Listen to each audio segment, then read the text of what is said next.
আসসালামু আলাইকুম। ওয়ালাইকুম আসসালাম রহমতুল্লাহ বরকাত। ভাই আপনার নাম কি? মোহাম্মদ ইমন হোসেন।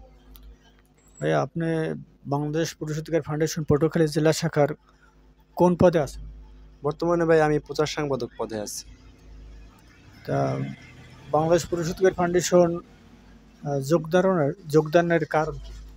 যোগদানের কারণ হলো ভাই, আজ আমাদের সমাজে শারীরিক ও মানসিকভাবে নির্যাতিত হচ্ছে পুরুষ।